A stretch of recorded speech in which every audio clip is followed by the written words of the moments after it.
Call the meeting to order, and first action item, as always, is review and approve, minutes from previous meetings. I don't know if we have any that went out, so I don't think we have an action item here. No. So we'll pass on that agenda item and move right on to the planner's report. Right. So thanks. The big ticket item for the planner's report really is, and was anybody else present? I know Craig, you were there. I know Laura, you were there for a bit for the select board's meeting on Tuesday, where Dudka Criterium gave an overview of their findings for Holy Angels Church. Was anybody else there? Yeah, I was in the Oh, back. Marie, yes, you were there. I was sitting with the firemen. It's a good place to sit. So, the big takeaway is $100.8 million. Sorry, I'm so sorry. $1.8 million. That's a much different number.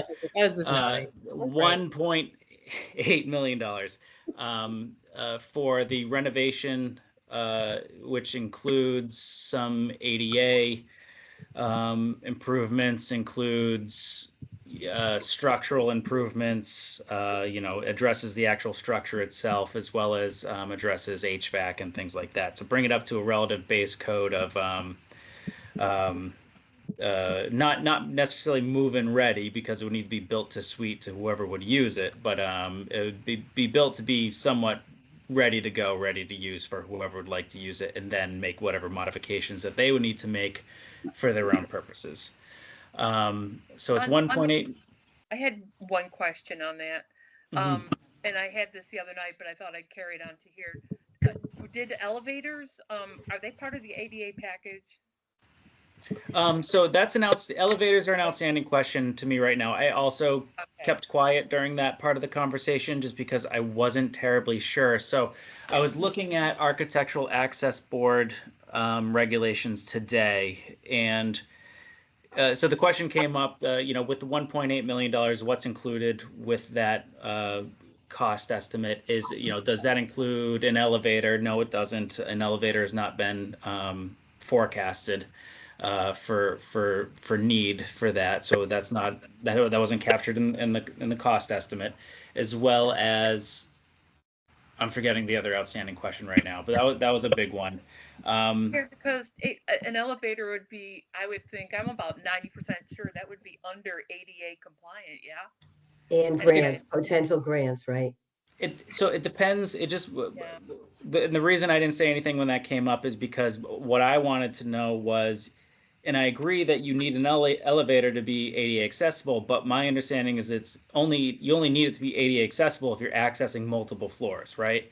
So if the proposed use is just to use that first floor, where we conceivably will have ADA accessible connectivity via a refurbished ramp from street level, and the public is only accessing that first floor, and most of the uses for staff is only of the first floor, you probably don't even need an elevator. But if there's a desire to use the bottom floor for others, certainly for the public, definitely for the public, if we're now opening that basement floor to the public, then you have the first floor, then you're using a mezzanine or something, and that's all accessible to the public. I do believe you would need an elevator, but my point being is it's dependent upon use and what the intended use is. We can absolutely work with the architect or whoever else to get a estimated cost on elevator to put onto that as well. So obviously the 1.8 doesn't include that. It also doesn't include the remediation of mold and any lead or asbestos. So that is, I believe they'll be following up with a cost on that. I don't know if it's at the next meeting, but soon. So we're looking at, and then it was also noted that, so anyway, I should back up. So we're waiting for that. That'll probably tip us over closer to the 2 million even with those things. And with the elevator, who knows, that'd probably push you over 2 million. The the issue now is that, so any expenditure over $1.5 million, and I'm not terribly familiar with this because I'm not a procurement expert, but it was stated at the meeting, anything over $1.5 million triggers a new level of procurement through the state procurement law, which requires you to have what's referred to as an OPM. I think the O stands for on-site, but on-site project manager.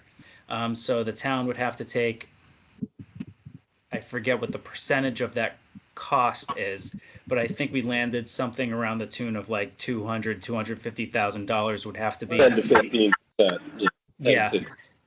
Yeah, tacked on to that price. So then again, you're definitely over into the $2 million range. But the select board may choose to put on for this town meeting in the fall a request to use funds to the tune of $250,000 to get a project manager, and also potentially adding on to that further, asking for a little bit more money to begin the design process. Which I think is, if you're going to go forward and ask for the money for an OPM, you might as well start getting some design done as well. So that's sort of the, like, sorry, go ahead. Isn't that skipping a step, kind of like, should we see if the town wants to do all that before we ask for the money for any piece of it? So I think that's where we are with it right now. Where is, what's the appetite for this expenditure, right? So there was a discussion about possible financing. There was, or I shouldn't say financing, I should say funding.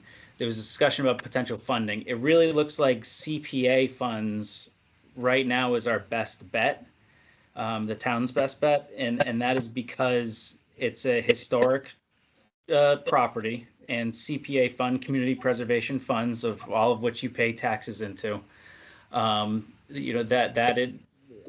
that funding account is available to spend on the preservation of these sorts of projects, or should I say these types of structures for these types of projects. And without having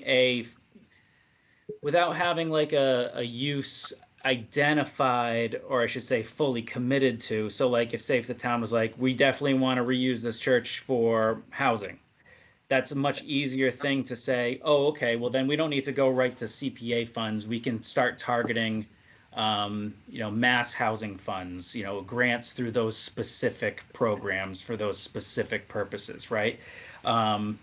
If the select board fully commits to a formal relationship with 140 Arts, then it's like, okay, well then maybe there's like cultural arts grant funds, which I know there are. I just don't know how much they are available. There are those sorts of specific grant funds we can start going after.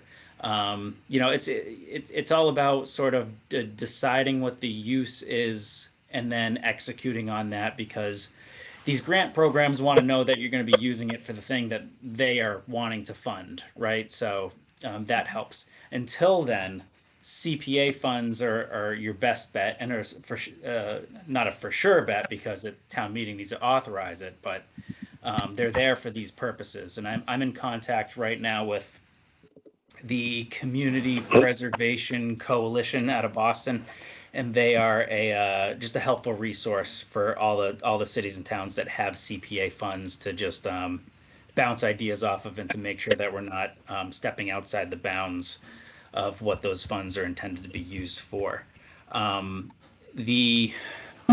So we're kind of at this moment of, here's the number. This is what you can be expected to need to either finance over time or come up with in a few chunks, however we want to proceed with it, however the town wants to proceed with it. But this is the number.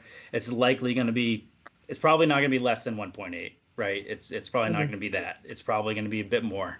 But that's what we're aiming for now. That's the ballpark estimate currently. So I'll now defer to the rest of you on it, because this is the information that I know Pierre specifically you've been wanting to know for a while, as it relates to the BSC visions for potential redevelopment. Where does this committee go from here? What do you support? What do you think is the best option? Any and all feedback, I'm sure, is good feedback. So I'll just sort of, and I guess before I stop right there completely, I sent out the rest of my report. There wasn't a whole bunch of, obviously this is the most important of all the updates. So everything else is sort of status quo. Lori's had her hand up for a while. Lori, Yeah. did you have something you wanted to ask? Okay, so yes, I want to ask if you can make a correlation about this. In 2019, the number that came back was 1.5 million. And then I think the extra is sort of equivalent. It was this hazmat kinds of things, lead, mold, those kinds of things were another 500,000. That brought it up to 2 million. And so this has gone from 1.5 to 1. Almost 9, 0.86, and 2,000 to maybe 2.3 or something like that. So the increase over 6 years is greatly less than I thought. So I was very encouraged by that. I thought that was really wonderful. And I know that because it's an old building, there's mass historical grants like we got for the Grange. There's mass cultural council grants, and all companies that give grants for these kinds of things. So I feel encouraged, and I think that we could really bring that number down. So I was very relieved to hear the number. And I know that some people think it's astronomical, but to save an old building that's anchor of our town, that's been there for 150 years, to me, million used to seem like a huge amount of money. Now million's not like what it used to seem like. So I was just encouraged, just want to say. Anybody else have any comments? I'm curious what Pierre thinks about this. Unfortunately, in construction, as the little bit I know about it, is numbers tend to creep upwards. I cannot imagine the number coming down in any way, shape, or form. Given the age of the building and a lot of the pictures that were shown, I would imagine that once they start to rip into the sills, they're going to find more damage in more of those sills. And,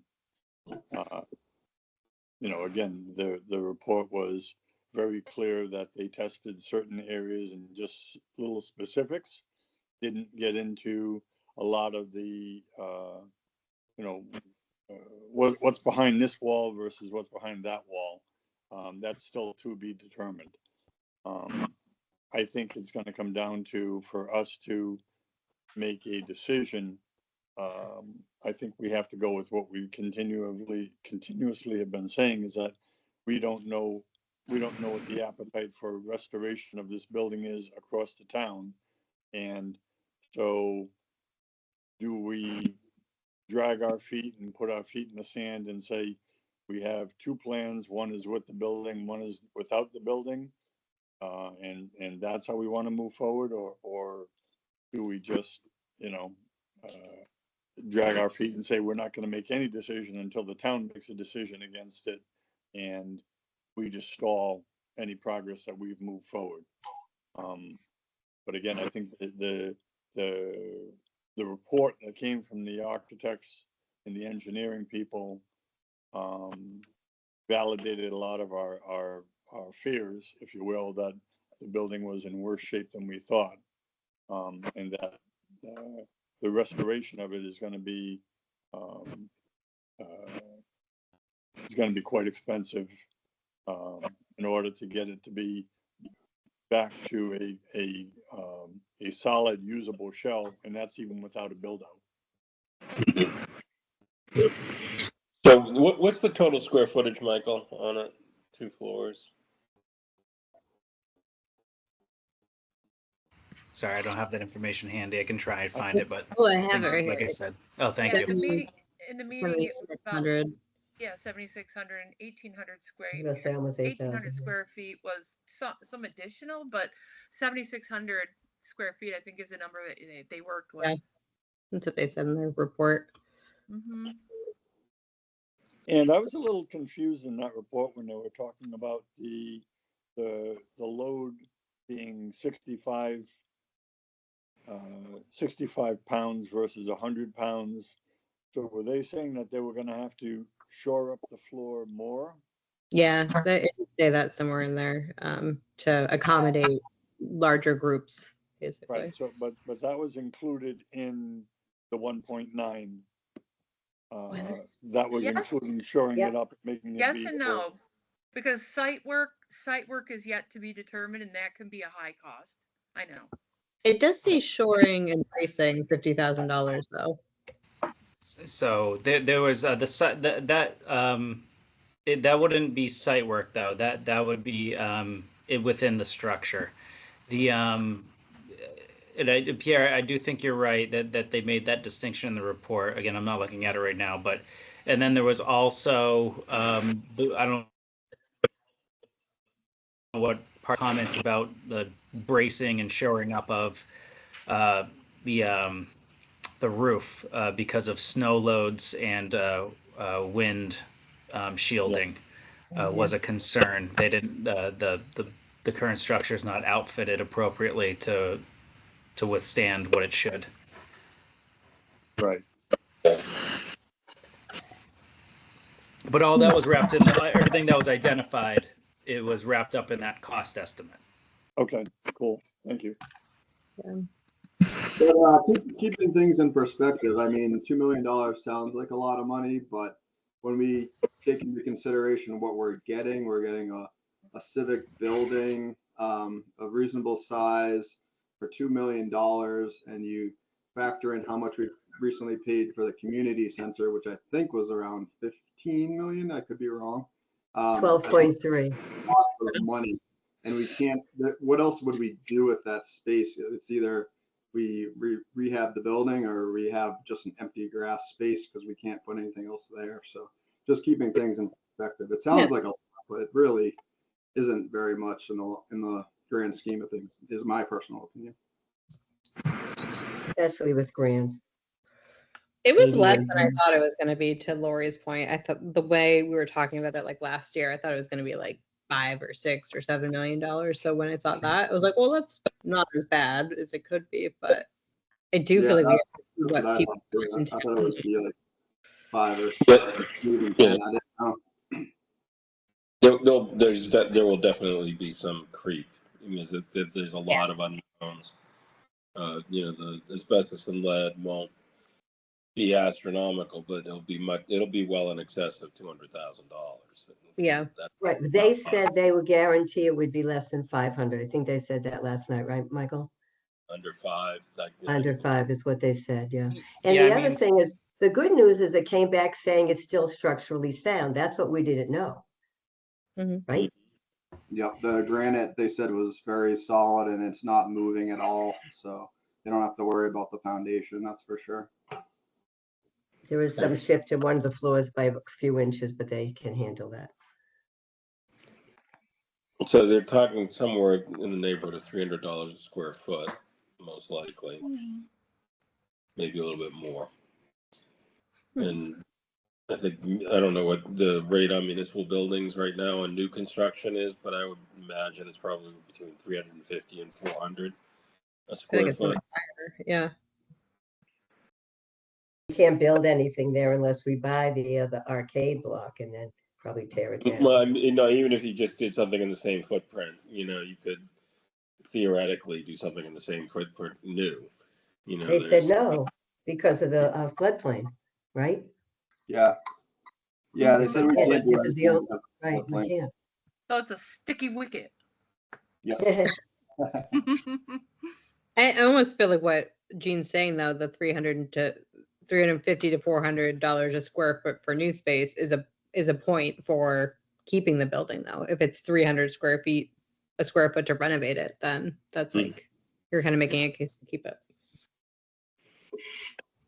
And just to clarify, it's not that you can't do anything in that space were it to be torn down. It would just require more permitting, right? So that's why we went through the practice that we did with BSC Group, and they provided us a resource area of delineation that was approved by the Conservation Commission was to identify those resource area lines to be able to give structure to any future proposed plans that would then need to go through the Conservation Commission, absolutely, and likely Planning Board, depending on what it is. But it's not to say that nothing can go in its place. It's just it would require permitting, as most things do. Right, that's Well, really different from what I thought. I think that's in conflict with what the engineer said, because I thought the engineer said that you couldn't put anything in that space due to the way that it's, the floodplain that it's in. Mhm. Well, there's an existing foundation and it's a pre-existing use in that area, so it's kind of grandfathered. You have to do the permitting, but it doesn't mean you can't do it, Correct. I should check on that more. It's I good. think it'd be great to save this building. It is a great building, but expectations, I'm thinking a lot higher, and that just means you have to ask for more. But I think realistic expectations of the cost of this thing, Mhm. Well, I like think Sarah said, is going to be, when it's all said and done, and it's hard to go back and ask for more once you've asked for $10 and you really need 15. It's awful hard to go back and get 50% more. That's all I'm saying.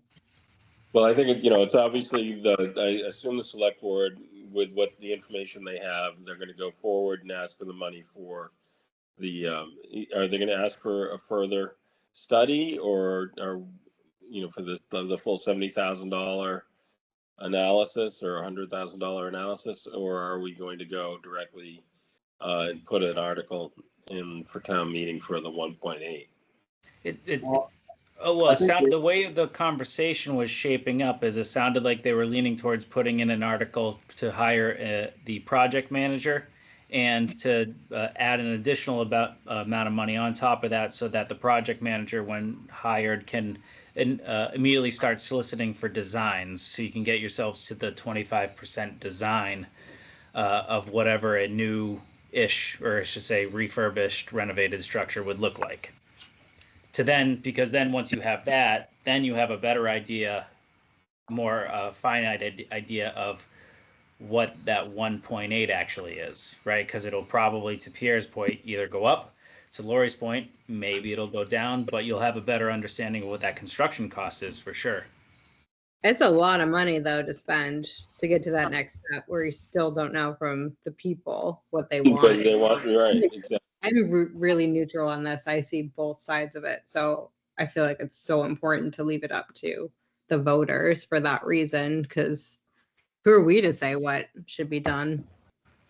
Well, I guess, yeah, when I was bringing up new construction costs and other options, it's just that, it is town-owned land. It does make sense to have something there, whether Yeah. it's renovation or a new building. I guess the question becomes if you're, if there's parity between the two, or close to parity, in terms of, okay, it's going to be 2.4, let's say, to restore the building, or 3.1 to build a new building in the same footprint. If you were a voter, which way would you go? Mhm. But from our perspective, it seems to me, in terms of guiding the things that we have control over, it still seems to me that a building is viable one way or another, whether it's a new construction or renovation. And given that, the plan that we've supported for the BSC group still seems to be the same. I'm of the position that we maintain the right recommendation that we made, and we design around the parking lot is based upon using, that there will be a building there. If there isn't a building there, it doesn't really change anything. We still have usable parking. We still have an active downtown. One of the things that keeps coming into my mind is the wishes of the Downtown Revitalization Committee that we want a vibrant downtown, walkable and historical, and maintain historical. And I know that no matter what we decide really has very little point at this time to do with what goes in there, because a lot has to happen before we decide. But I think about a medical building and what that would bring downtown. And that would bring, a number of people to work there a day, a number of people to visit there a day, and maybe they'd go get a pizza, and maybe they go get a drink, or maybe they go to the library or whatever. But as directed, 140 Arts has been doing programming, and they have been seeing what kinds of audiences they've been getting in. It has been very successful, and they would like to go in there and have had the expression of interest and have been bringing crowds downtown who do go get pizzas and do go to the Rose Garden afterwards. So as members of the Economic Development Council, that is part of our charge to see what we can do to bring economic development to our town and what would be the best thing to go in that space to bring the most people in. From what we can see in terms of the kind of programming that's going on, there's a big appetite for it, and everything's being very well subscribed to and lauded, and people are liking it. So there could be other things too, I don't know, and there may be somebody out the way to go in, and there could be a beautiful restaurant, or there could be a medical office. There's all kinds of things, but I guess it is a little bit up to us to think about what would be good for the economic development of this area and to try to keep with that historic, walkable, vibrant that came out of the. I guess the point I was trying to make, Lori, is that one way or another, we want to maintain an active downtown, and the parking is the critical component of it. The only thing that we're in control of, the only thing that the only visioning at this point that we have any say over is that parking project. And I think nothing has changed for me in my conclusion that maximizing the parking and the aesthetic value of the parking in that area is still the number one priority that we have. And it still gets back to until town meeting votes one way or another. Even if they voted to tear down, Holy Angels, I would still have the same opinion that we want to maximize the parking for downtown, because we already know that the parking is stressed, and it's a crappy parking lot. Yep. It's a crappy parking lot that's poorly designed and poorly controlled. So, as I said, nothing has changed for me from the perspective of what we can do. Right. And I thought as this group, we decided to go forward with that. I thought so too, yeah. Right. Okay, great. When is that tip project due to start in that area? Do you know? It's been delayed to 2027, so we'll see when it actually starts. Oh, wow. When we vote on whether or not to do Holy Angels, will there be a number that will be announced that will affect everyone tax-wise? Like, what does that 2 million equate to? So if you through the chair, if it comes out of CPA funds, Community Preservation Act, nothing goes up. Your taxes don't go up. That's money that's you're already paying out of your taxes, whatever it is, 1% or something. That money can all come out of CPA?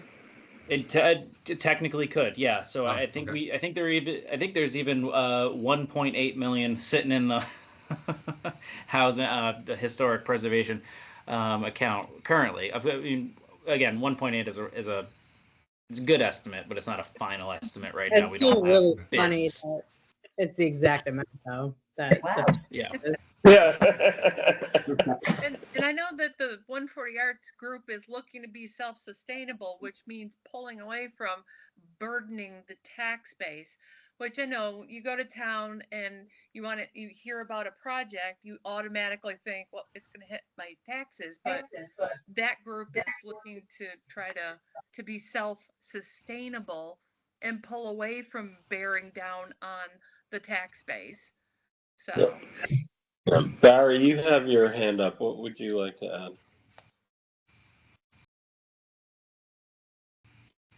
You're muted. Okay. So basically, I like what Pierre said. I know I'm not part of your team or your meeting or member, but when it goes to a vote, which it probably will at a town meeting, and if it doesn't get passed, then there should be another plan B, that the Economic Council has for the property. So I'd like to see the Economic Council develop a Plan B to have it if it doesn't get passed. If it gets passed, then it's a moot point. But if it doesn't get passed, there should be something recommended by the Economic Development Committee as to what should be done with that property. Should it be a park? Should it be a bandstand?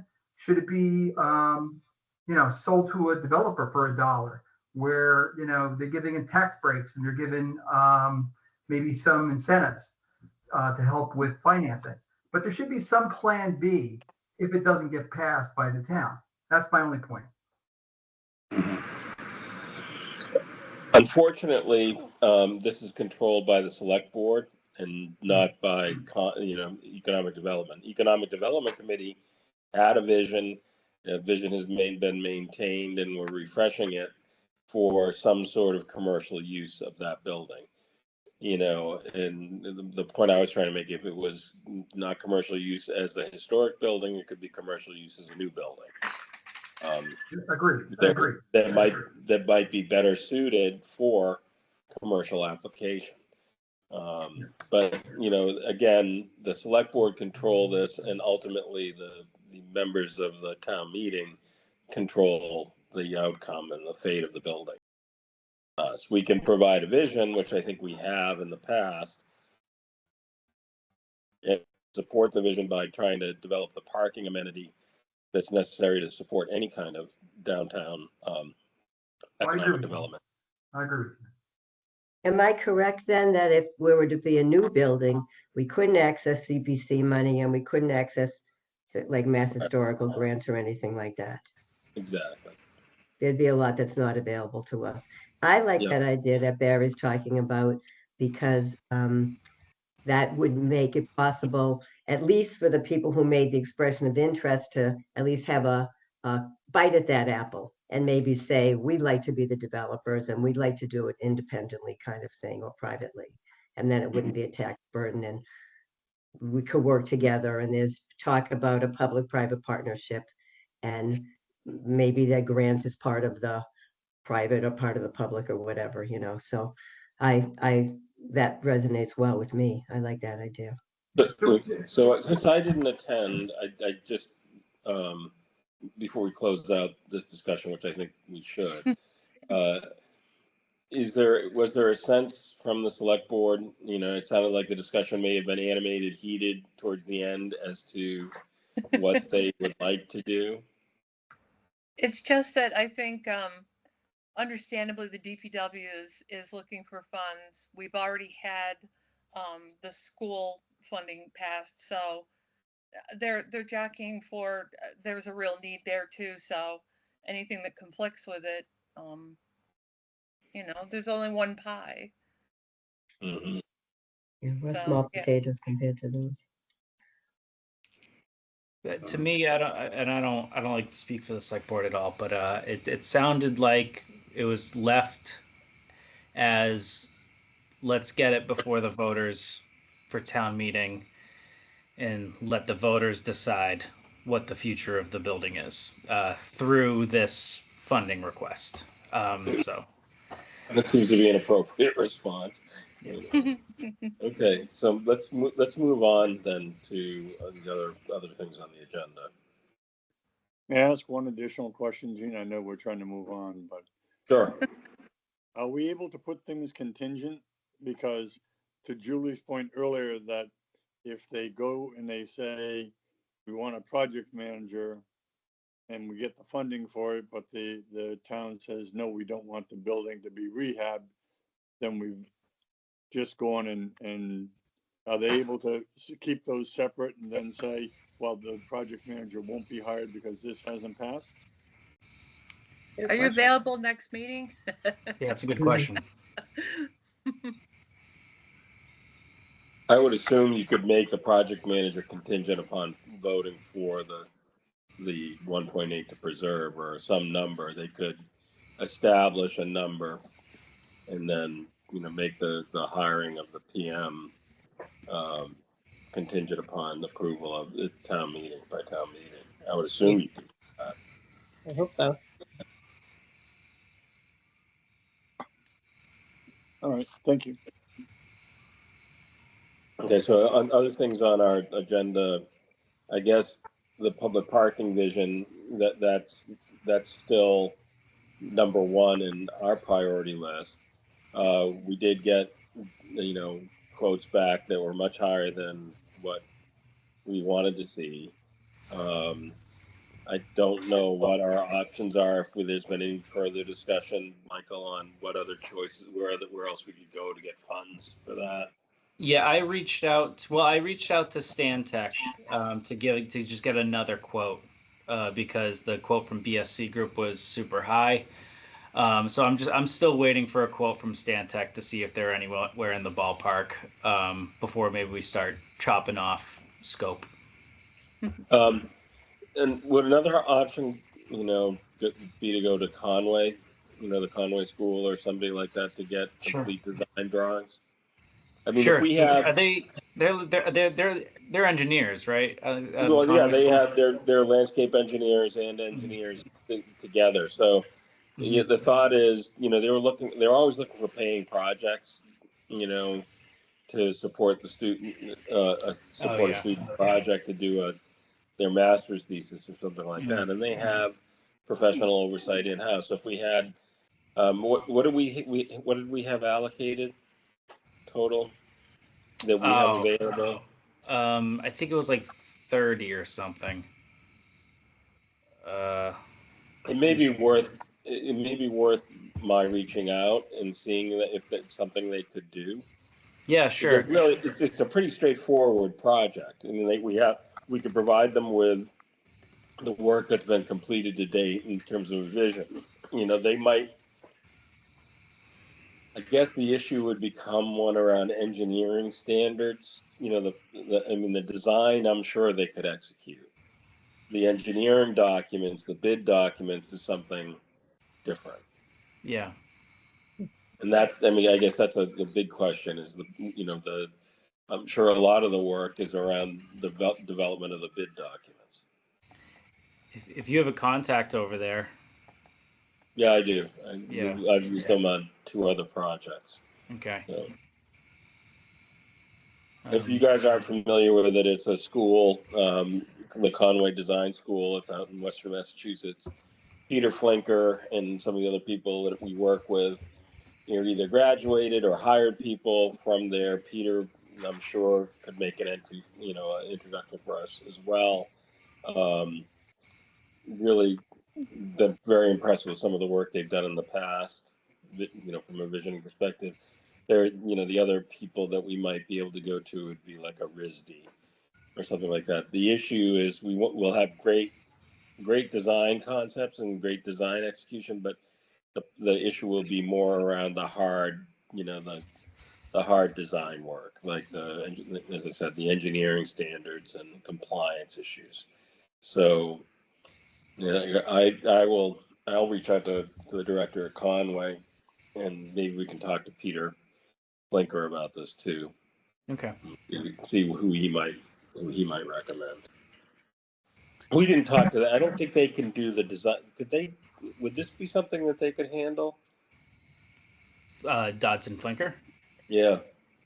I don't know if they have any engineers, but maybe. I mean, you need engineering for this for sure. Right. Yeah, you need engineering, but it's not complicated engineering. I don't think so. And stormwater calculations, substantiate the size of the basins. I mean, the paving is going to be a Mass DOT spec. That's not going to be, or the permeable pavement will be just specs you'll pull off of a, normal state procurement code. I'll just email Peter and ask him and see if he can point us, if he can't help us, point us in the right direction. Yeah. Why don't we do that? And like I said, I'll reach out to Conway. In the meantime, I'm still waiting for a quote from Stantec. I got to poke them about it. Okay. And then going on with Stantec, I guess that we have the infrastructure analysis. That now has been filed, right? Tomorrow's Joe's last day. I gotta make sure I get that contract from him. Yeah, okay. Right. And so we're all familiar, right, with that. Everybody on the committee understands what that's about. That's So getting an infrastructure analysis done. Stantec was the successful bidder. Contract just needs to be executed. I think other than that, there are no other new projects to discuss on the EDC projects at this point, I don't believe. Solar is on hold. Design guidelines were kind of on hold on. No, Julie, we don't have other projects to add at the moment. The hope was to do a mixer in the coming months. I did Okay. reach out. I reached out to Denise Smith because I was like, I don't know who to ask, but I asked her questions about the regulations behind having an event like this with different people from the committees, and if town employees want to go. And I reached out to her very recently, like yesterday. So I wouldn't. It's not on her that she hasn't responded, but at least to point me to who I should talk to. Michael, Okay. you can tell me too who I should talk to. I just feel like I ask you for every question. There's got to be someone else there that answers these questions. That's what I figure. Okay, great. And then the Upton Center Visioning Project, that's, underway. The revisions are underway with Dodson Flinker. We weren't expecting to get new drawings for them for a little while, right? With updated drawings. Okay. Correct. And then I think the next item is Michael and Can I I- talked about. Can I ask one question about the West Vision? Have you got a good committee now? Are you happy with the numbers and the representation in the group now, Michael? I mean, We have a pretty steady group. I mean, it fell a bit up on the second meeting, but I think the September 13th meeting seems to be gaining a lot of steam. Okay. I'm expecting a larger turnout for that. Very good. Because as of yesterday, or a couple days ago, they were still looking for some more people and more involvement. Yeah, So that, More- they definitely What are. kind of- What kind of categories you want? Young families? Do you want Lori knows them all. employees in town? It's my job, headhunter. I'll go find what you need. Yeah, definitely young families. I mean, Okay. that they're not very well represented. Okay. okay. So moving on to item number 5, Michael and I had a discussion about this yesterday, but there's a potential need for expanded space for Rushford, who wants to do some brewing, to do larger scale brewing than what they're doing now in just the brew pub. And there is some commercial space that's potentially would be built out, and it's in the business district, but there's no current zoning that would allow it. And for those that aren't familiar with it, if it is not specifically spelled out in the zone, it is specifically prohibited. So, what would be required to accommodate Rushford for this particular location would be a change in the zone. Am I correct in describing that, Michael? Yeah, and did everybody get my? And it's okay if you didn't have a chance to read it because I sent it out this afternoon, I think. Did everybody get my email, sort of explaining the situation the best I could? I got that, Michael, but I didn't really understand that because 45 Milford Street isn't owned by Rushford and Sons. I think we all Correct. know who owns 45 Milford Street, and I don't think he has an interest in microbrewing. Am I wrong? Well, so he may have an interest because the owner of 45 Milford Street has been looking for a very long time to get a commercial tenant into that property because it is zoned general business, right? And so herein lies the problem, whereas I've been talking with the owner of that property for a while now, like I said, giving them leads on anybody who might have contacted me about looking for space in town to move their business to town, who might be looking for more space in town. And, a couple of conversations have transpired, but the interests never aligned. So finally, 2 weeks ago, I think it was, Brian over at Rushford's reached out to me and sort of offhandedly mentioned growing the business and needing space for it because they don't have the space anymore on 8 Grove Street to accommodate what they want to do, and their business is growing. Obviously, they just opened a new tap room in Holliston.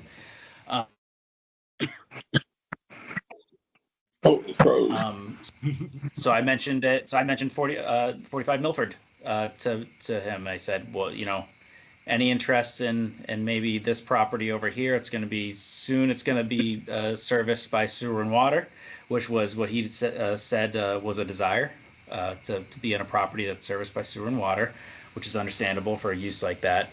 And so I connected him to the owner of 45 Milford Street and said, well, why don't you guys talk it out, see if there's any sort of mutual interest, and then let me know if there's anything, that can happen. And so they looked at it. It sounds like there's a mutual interest in accommodating something like that over there, which would be great to be able to it's a wonderful thing to be able to connect local real estate owners and developers with businesses who are looking to grow in the town. This doesn't happen very often, so a little bit exciting. So if it can happen, that's great. If not, that is what it is. And so I know it's a rambling way of saying that they're both interested in trying to figure out how to make that happen over there.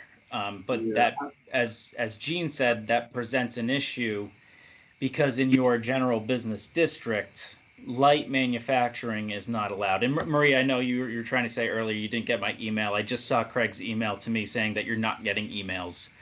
So I'll make sure that you're on this so you get this explanation ahead of time next time. Your general business district does not allow light manufacturing. Your commercial and industrial district does allow light manufacturing by special permit. You also don't have any category in your zoning that says breweries or anything of the sort, right? The only reason Rushford's was able to get established where they are currently is because it's in the UCBD district, and they were able to get a special permit for mixed use.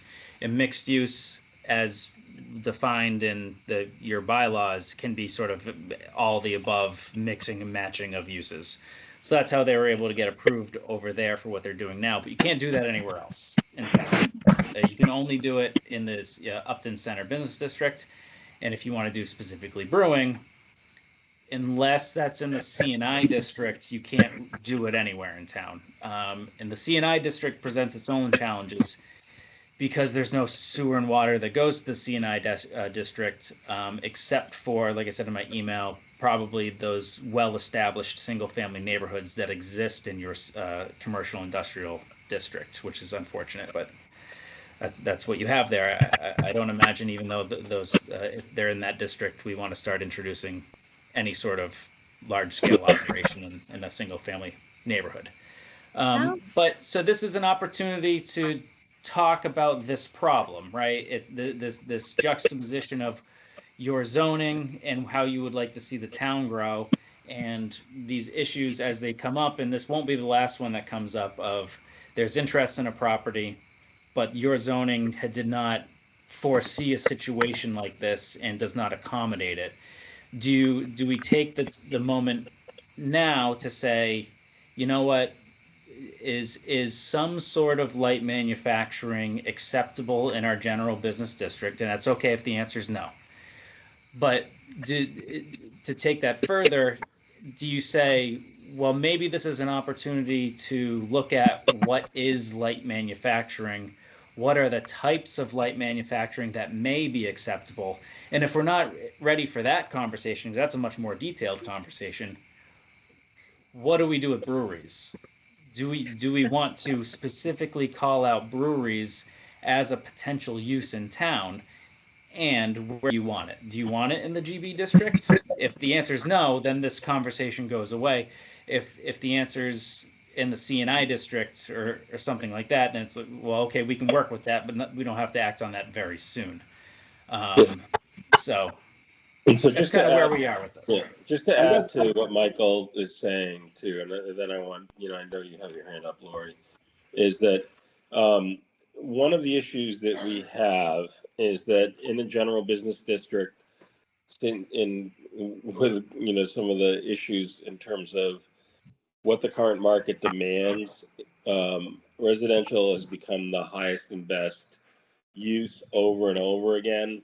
Or let's put it this way, it's been the allowed use when asked and requested from the ZBA. So we keep on losing general business district property to residential applications and residential use, which is kind of antithetical to what we're trying to do as the EDC.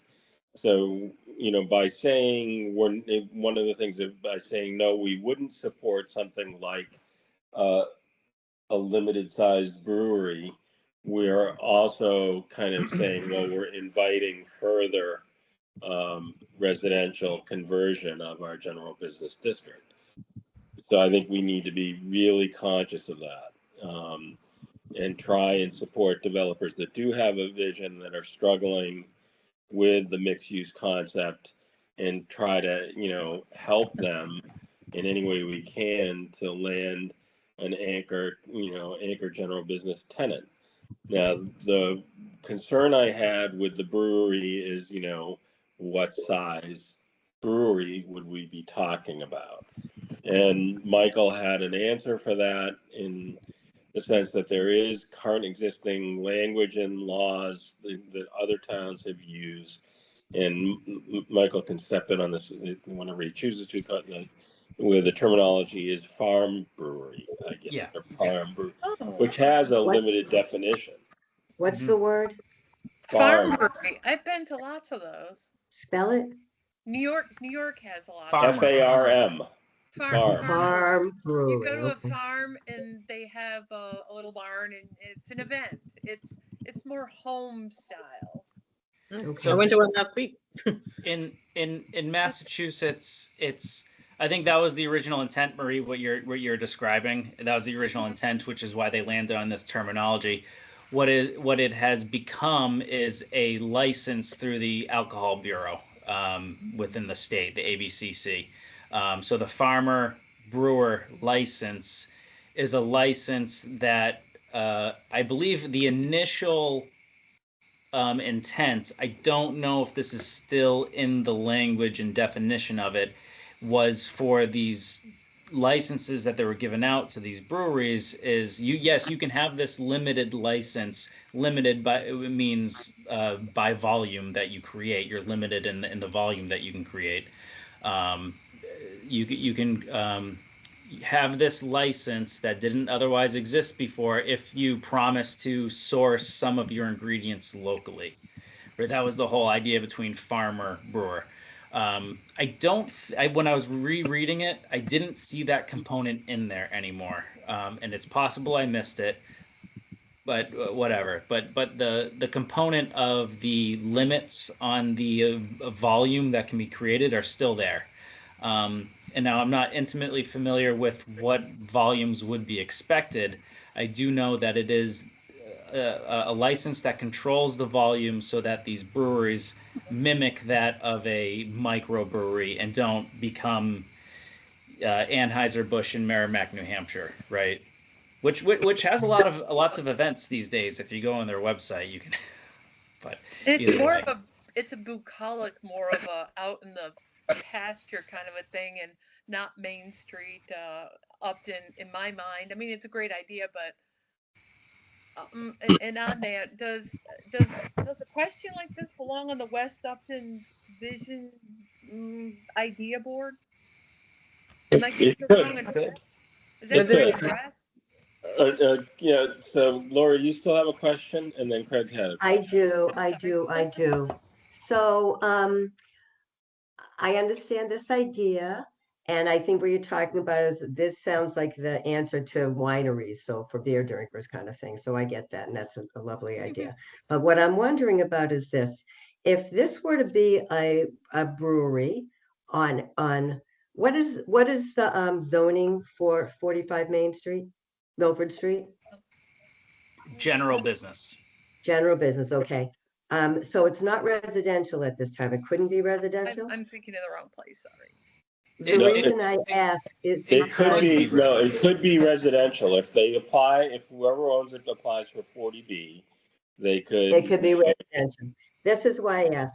So it sounds like they want to do the brewery and they want to work with this developer who we know and many people love in town. But I also was told today by somebody who would absolutely know that that developer wants to put 28 units there. So is it possible to have a brewery on the bottom and 28 residential units above? And I'm guessing they'd be 40B. Because he's doing the other 40B. Well, that's not imagined right now. That scenario has not been presented. I mean, conceivably, maybe that could happen, but I don't envision. I think it'll be either or to some degree. I don't think it'll be a brewery below 28 units above. I don't think it would shake out like that. I think it would be either or. It would either be the units or commercial. So is there a way to prevent it being both? Or if you're talking about changing the zoning so it could be a brewery, so we go and do that, and suddenly the developer says, I want to do this instead, and it's being I do what I want. Mhm. So Is there a way I to think prevent? because the person who told me would really know. I'm not sure there's a way to prevent much. I mean, I think the best way to prevent a use is by approving another one, really, right? So having property that's already dedicated for a particular use is always the best way to prevent some other use from coming in. That would be the most sure way to do that. These are lots of ifs, so it's hard to discuss with any sort of certainty. Fred, you had some questions? I had two questions. One was, we should probably think about the optics of this. I think it could be perceived as bending rules for certain individuals over like the average Joe. Would we really do this for the average Joe versus certain individuals? So I think we have to be careful about that. And the other thing is, for the owner would retain ownership and conceivably lease out the property if the zoning changed. But if the renter leaves, then the owner would still get to keep the adjusted zoning. And then we'd have no idea what the owner would be doing with these new zoning privileges. So I feel like if we go down this route, we could have, the best intentions, but it could end up turning out to be a nightmare if we adjust the zoning for this person. And Russ, you had your hand up before. You're muted.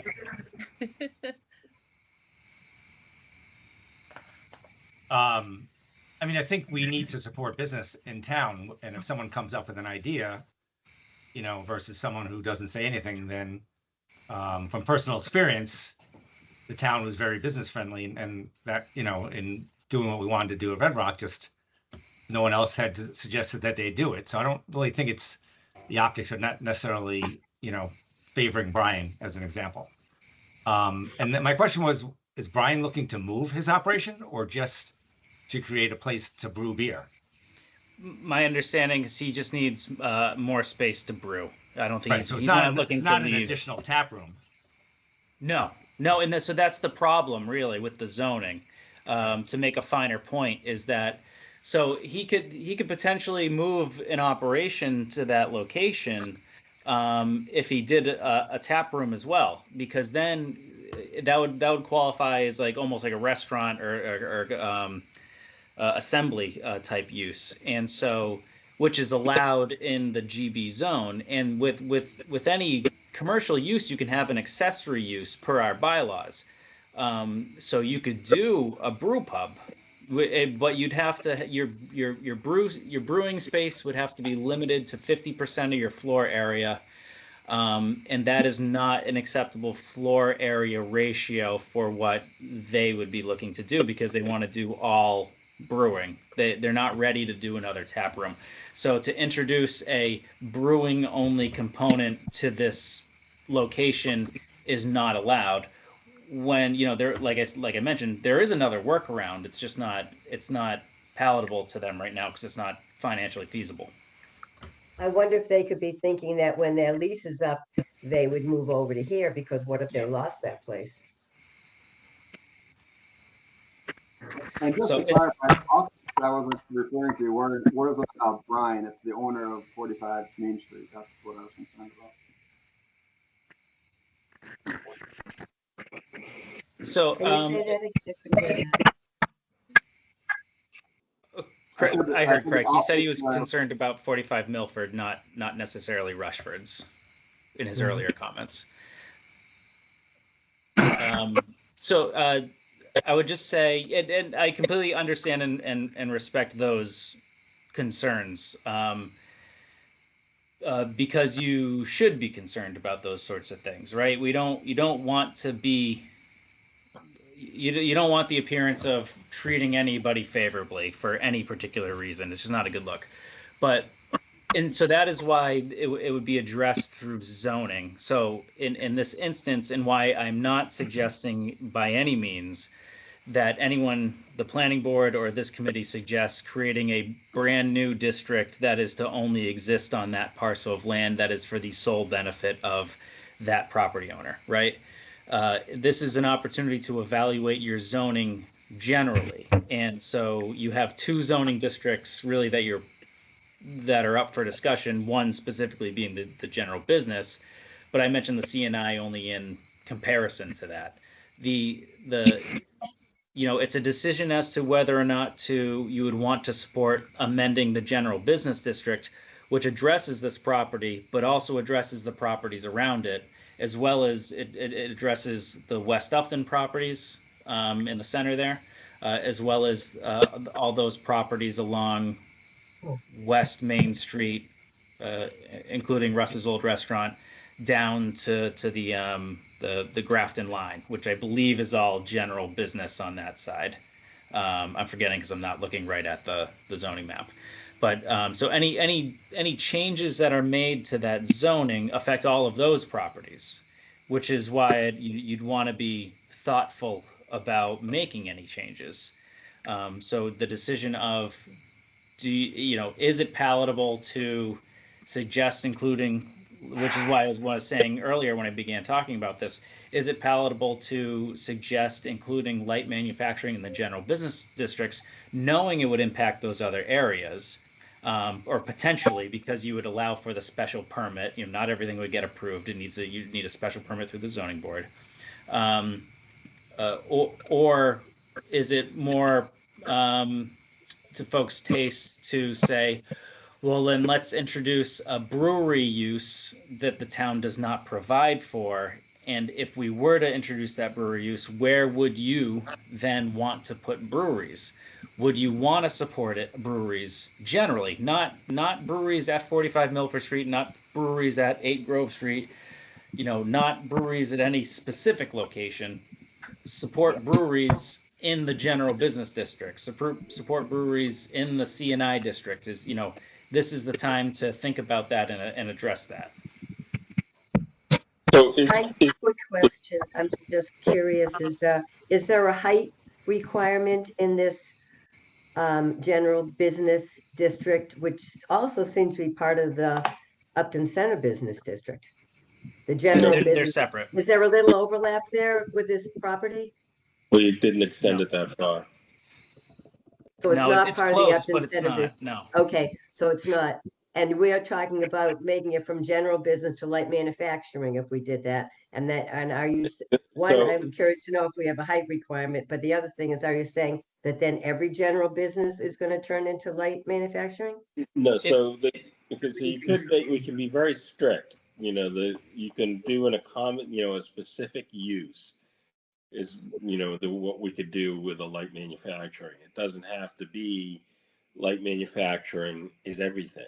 Light manufacturing could be defined very narrowly to be a farm brewery. It could be defined very narrowly to be a commercial bakery. It could be defined very narrowly to be, other food processing type establishments. There's a variety of different ways it could be structured. So I don't, where we could say, there is a worry of being too generous and too vague in terms of allowing an industrial use or a perceived industrial use downtown. That's really in the art of the language of what we would write into the general business use. I just don't want to see a brewery with a big, huge apartment building on top of it in downtown if we can help it, kind of thing. So, I don't think that's the vision, but Pierre and Craig, you both have questions? Yeah, Pierre can go first. 45 Milford, that's 140, right? Yeah, it's right across from the gas station. Again. So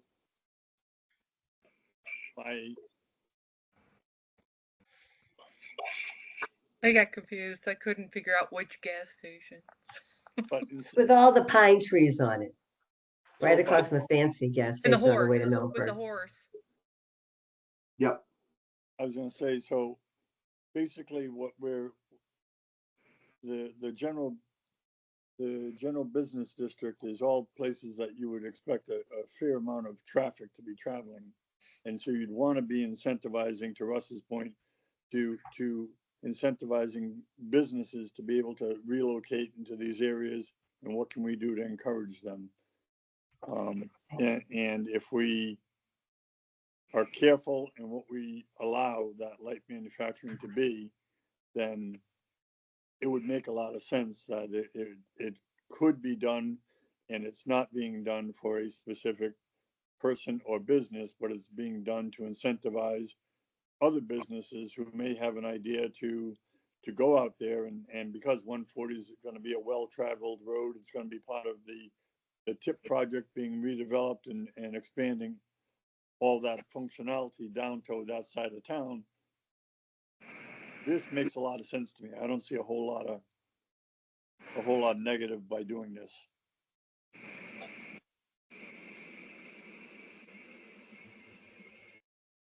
Craig, do you want to weigh in? Yeah, I just had a question. So, so the zoning changes impact like a broad range of people in town. So I kind of think we need to be careful about who makes the final decisions on these zoning matters. So I think it should really be brought up for public discussion and voted on at town hall meeting. So is that how we would proceed with this? Any zoning change requires town meeting vote. Okay. So, and obviously you'd be going to ZBA and planning prior to any kind of town meeting. We could suggest some language. We could pull out the farm brewery concept. We could look at, commercial kitchens, other kind of things that might be what we as the EDC would be considered desirable and attractive. I would think like a commercial bakery would be another, like a Breadworks would be another type of things that could be pretty interesting to have downtown, but are not currently allowed in the general business district. So I think like I said, I think when you have, I don't really want to see more conversion of business properties when we have so little currently zoned for that into more residential units.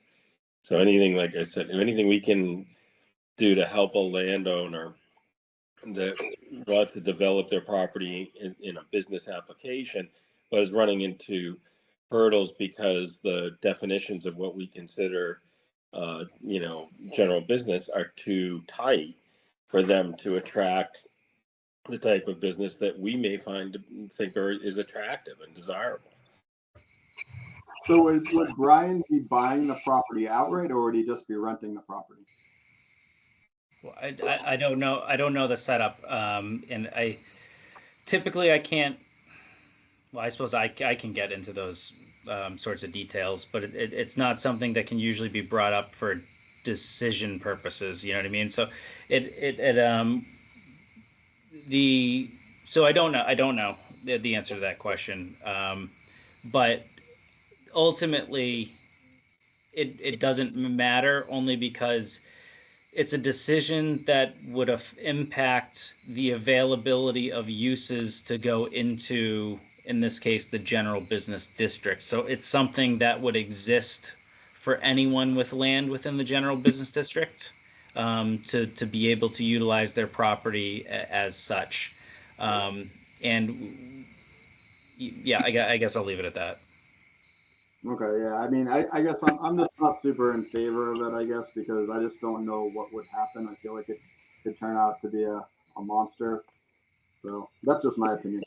I mean, you could go through these pains to evaluate this, and with this question in mind, with these two players, and then ultimately the deals fall apart or is just not feasible anymore, and zoning changes, but then nothing happens with this specific project, and you still have that zoning in the books, which is why I'm emphasizing, whether or not you all would agree that if it's desirable to have this type of use called out specifically in your zoning in some way in order to allow for it. And if that means in the general business district, great. If it means in another district, great.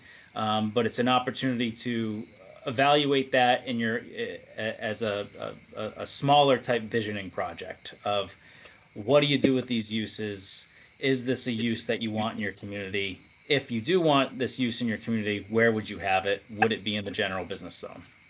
Yeah, well, I'm not worried about nothing happening. I'm worried about something happening that would be negative. Obviously, if something happened that was positive, that would be good. But if something happened that was negative, then that's a risk potential. Whereas if we don't change anything, then there's no risk. That's my kind of perspective on it.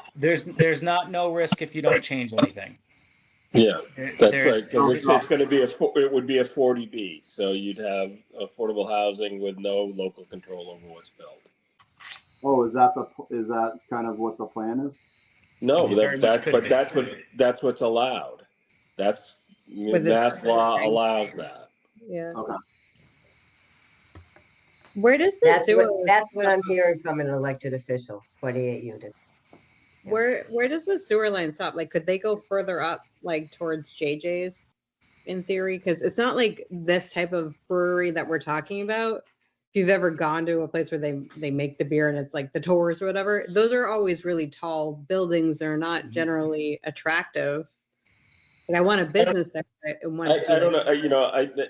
I just flash on a couple of different things. So Pandolfi Chocolates used to be located, or Green Mountain Chocolates used to be located across from the airport in Hopedale. They moved on to someplace else. That would be a very attractive use as far as I would be concerned. Ben and Jerry's Ice Cream has constant tours of their ice cream factories. Yeah. Again, in Waterbury, Vermont. Then there's just a variety of different general business uses that I think could be very attractive and for the town to encourage. And a commercial bakery, like Birch Street Bakers, in Worcester. There's a variety. Again, if you wanted to say we wanted to focus on trying to make this a food destination or making it food oriented, which we could definitely do. If we tried to incorporate that into our general business district, whether it was here or any place else, it would still accomplish the goals of the EDC in terms of encouraging business uses that are compatible with the character of the town. Yeah. Why can't we do that now, Gene? We'd have to do that now. That's the point that Michael was making. In order to do these kinds of things, some changes in the language of what is allowed under the general business district would be required. Okay. Because it would be light manufacturing. Right. They're not general business anymore. Everything you've just described is light manufacturing. Okay. In a restaurant requiring to serve food or bakery goods on site might be a middle ground. Mm-hmm. What you're talking about. Be great to have a restaurant there. I mean, there's lots of good, positive things, but what are the negative things that we would have to be concerned about? I like to think about, what the worst case scenario is. You have an ugly The building. worst case scenario is you lose control. Yeah. And you lose local control, and that's what we're talking about. Whether it's MBTA district or or 40B, those can be overriding, uses. But we already don't have control of that stuff, right? What's that? We already do not have control over that, so we already have lost control, right? You're saying we can get it back if we work on changing the zoning. Yeah. The Well, stip- doesn't zoning fine just points open of up it. more possibilities, not limit things? Well, I guess it's, you don't want to stifle any growth here, though. If we can't, we do want more businesses. So I see the benefit that all the points Jean's pointing out. I really feel like there is something to that we should look at the specifics of our zoning in this area. Russ, go ahead. I think I feel like we're talking about two different things, because I think Michael already said someone could put, example would be Cold Harbor Brewing. Someone could put that there now, Yeah. where they have a full restaurant and a brewery. What Brian is talking about is just a brewery, not a tap room, just a manufacturing plant. Yeah. Now, I mean, I looked up a quick definition of FAR. That's under 15,000 bottles. So it's not going to be a huge building. It's going to be a typical metal building where he has trucks coming in and out to a certain extent. I don't necessarily see him scaling to the point that we're not talking about Anheuser-Busch here. But it's just a matter of if we want to have a tax base beyond restaurants, beyond small businesses, to light manufacturing, a bakery, not selling baked goods, just a commissary. Oh, So I think we need to focus on whether we want that on 140, not whether we want a restaurant. We all want a restaurant. We all want a brewery, tap room, bakery, selling baked goods. The question is, do we want someone just manufacturing a product? Does that benefit us there? I guess the manufacturing doesn't bother me as much as the visual appeal, having a big metal building right on 140. I don't know if that's really what we want for our historic community, but manufacturing itself might not be a problem. But that's again how you manage the zoning language. I mean, you can have design standards that are incorporated into this as well. I mean, We that's have not. a new building up on 140 already, so, yeah. Well, but like, again, you get what you zone for. Right? I mean, and so when you're creating your zoning language, you have to be really careful on how it's constructed, and you need to address all of the concerns that were raised are clearly valid, but you have ways of addressing those in the language that you use and the conditions that you apply to the zone. It's just like, veterinary practices. Veterinary practices require special zoning, to be allowed in a general business district. We could have a veterinary practice in that general business district if we allowed that. There's a variety of different things that are very specific, and the way, again, in Massachusetts, the way zoning law is written, if it's not explicitly allowed, it is prohibited. So just, if we want to take a look at this, and I would advocate at least looking at what our general, the point that I think that Michael's bringing up more globally is, look at the general business district and see if anything that's viable from a business perspective could actually be built in our general business district, given what we know about the world today. We're not going to get a factory here. We don't have the infrastructures necessary. We already know we're challenged from the perspective of attracting businesses. It's a very difficult time to build out a business in. So maybe by next meeting, we'll know a little bit more about this. I would think that we could do a little homework and look at the general business district, and Michael can send us that and a quick email to everybody. What does the general business district allow? And we have that discussion. It bears directly on the West Upton discussion as well. So, yeah, I'll keep you informed if there's any changes. Go ahead, Craig. Oh, I'm sorry. I was just going to say, if we could control the design standards, I think that would be good. Just as long as it's an attractive building because it's going to be leading into our historical district. As long as it blends into the rest of the community, I might be in favor of that. And that would actually, if a 40B did come, we would at least have design standards that would have something.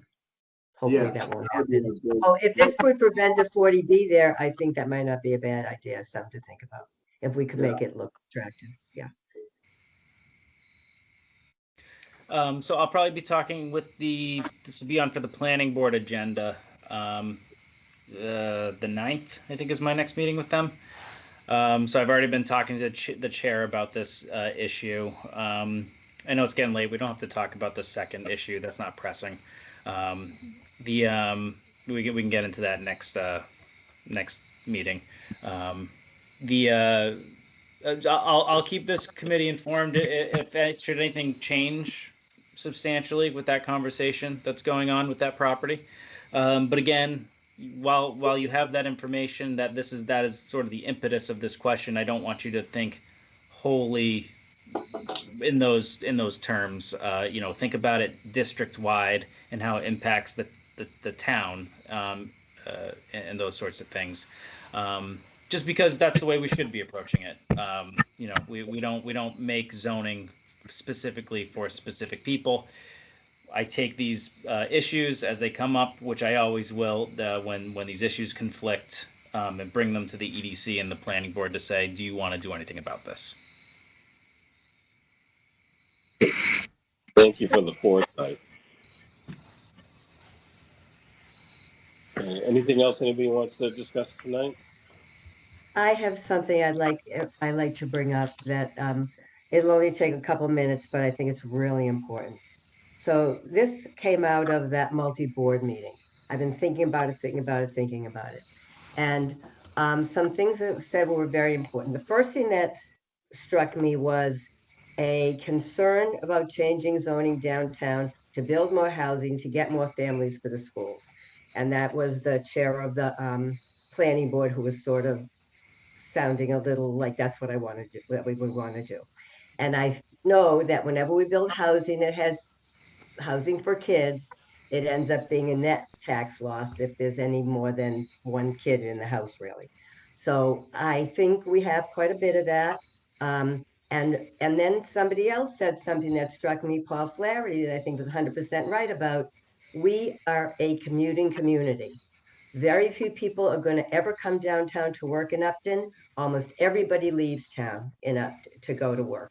And so it is our responsibility, if we're thinking about housing, and I think we have a responsibility to think about it because we don't have enough housing in Massachusetts, we need to build housing for people who need it. And so I thought about it, and I realized that the people that need housing who go to work are single people, couples, roommates, young married couples, and maybe with a baby, and then older people who don't want to move into a $600,000 home in a 55 community. They need something smaller. And so we probably do need some multifamily housing. And then I thought about Upton. And Upton used to be an agricultural community. We had all this farmland, and we are not an agricultural community anymore.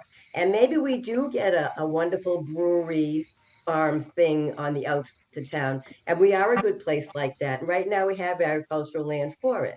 And there's a lot of things we can do with that, but we probably have some agricultural land that if we changed the zoning and made it smaller and did some creative housing, we are a perfect location for commuting in this state. We're at the intersection of 495 and the Mass Pike. Young individuals, friends, couples, young families, their main thing they have to do is get to work. And if we put them downtown like the MBTA community, we're giving them 45 minutes before they even get out of town. This way they can get to the highway, they can get to commuter rail, all back roads, and we have the land. And instead of clogging up downtown, we should use that land out there. And I think we want to start to think about, I think we've got 20,000 square feet, 40,000, 60, 80.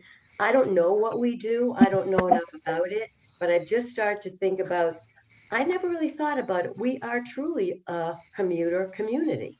Yeah. And the people who need jobs are young people. And so let's help them get it, and let's help put it where they can get out of town in a hurry and not over busy the center of town like Hopkinton and Westboro and everybody else is when we've got all that land. So that's just what I've been thinking about, and I'm hoping we can all think about that a little bit. I could be 100% wrong about this. I don't know. It's just my thought. Lori, you kind of read my mind, although you thought of it before me, so I read your mind, I guess. But I'm looking at the map that Mike shared with us, and so much of our zoning is that agricultural residential. That's where I am, and it is striking where it's like, wow, that's most of our land is that. So it seems like there's got to be at least a little bit of that could be carved out for more general business use. It seems like, and Well, you're right. People need something. Right, A lot of general people, business there too. Right. a lot of people would say that that's what saved this town. You know, Oh, that RA zoning is what saved this town from becoming Grafton, which now is 24,000 residents and is growing to, in the next year or two, to close to 30,000 residents with what's approved with new multifamily housing. So, you know, I understand the thought, you know, but the general, I don't know, consensus in the smart growth and world is that you want to increase density where density is appropriate, not putting it into agriculture. Yeah. Well, Because the the cost reality of is services. you want it where there's other housing, and we do have some housing at the edge of town or near the edge of town, and we could, you know, you get Rockwood Meadows and that place in Hopkinton and East Street Estates. Now you can have a convenience store because you got a bunch of people there. But if you put it downtown, you're just giving people a murderous commute. And so I think we want to think about people, not what the thinking is. And I think the reason our town didn't get destroyed is because we had a moratorium on sewer hookups for most of the time that I've lived here because we didn't have a third water source. So I think that's been a big part of it too. And I don't think you change all the agricultural, but I think if we're really careful about it and thoughtful about it, we can make housing that people want and need it, that would make their lives better and that would not destroy our downtown like so many other towns.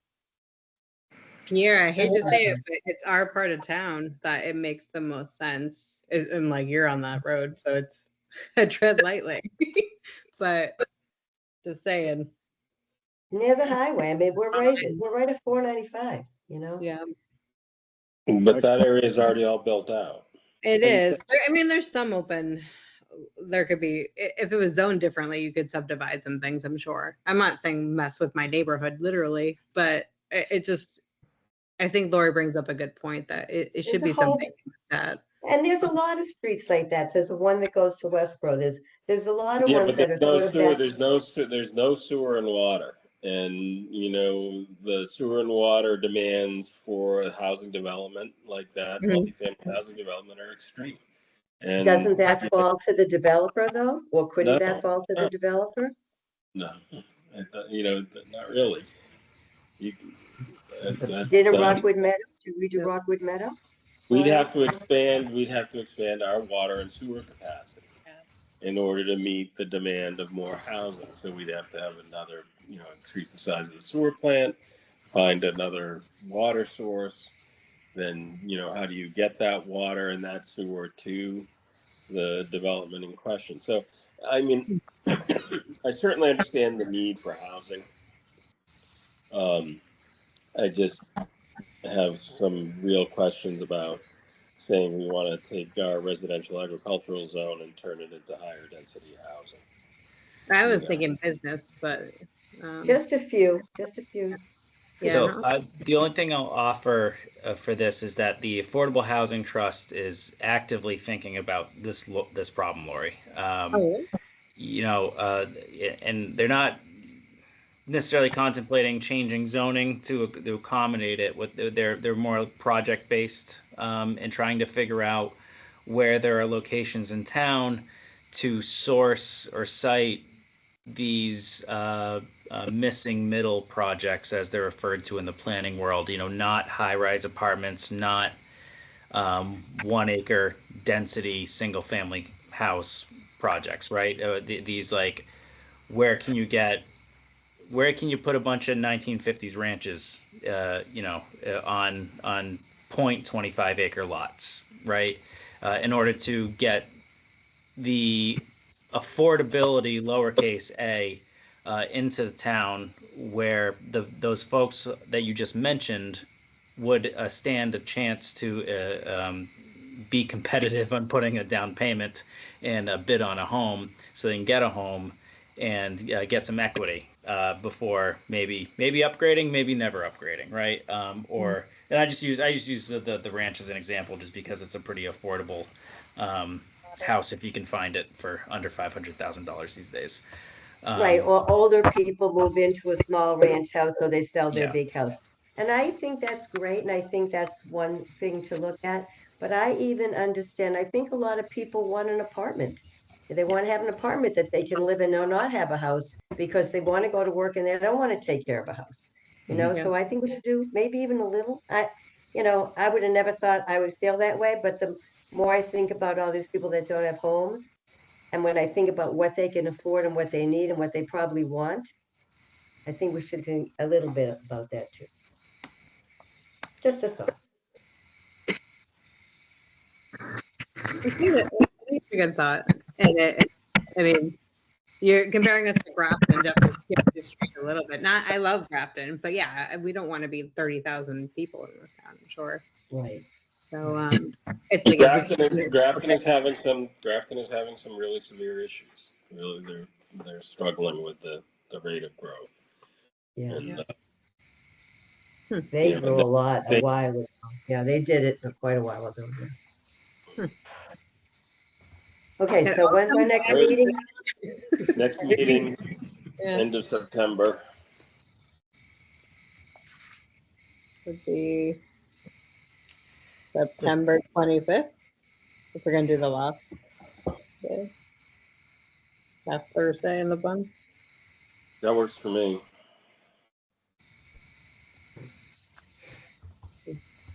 All right. Sounds like there's no objection, so. Michael, are they Everybody okay with that? Yeah, I believe so. And we have some homework. We got to learn to understand about general business and where they are in light manufacturing. Yeah. Or Michael is gonna, when he has a chance, maybe send us the definition for the general business. I'll follow up with some additional information. We could go to the something to chew planning on. meeting. Yeah, it's very interesting. I like going to the. Okay, planning great. All right, everybody all set? Yeah. Then motion to close the meeting then. Motion So to adjourn. moved. Okay. All in favor, aye. Aye. We'll see you all later.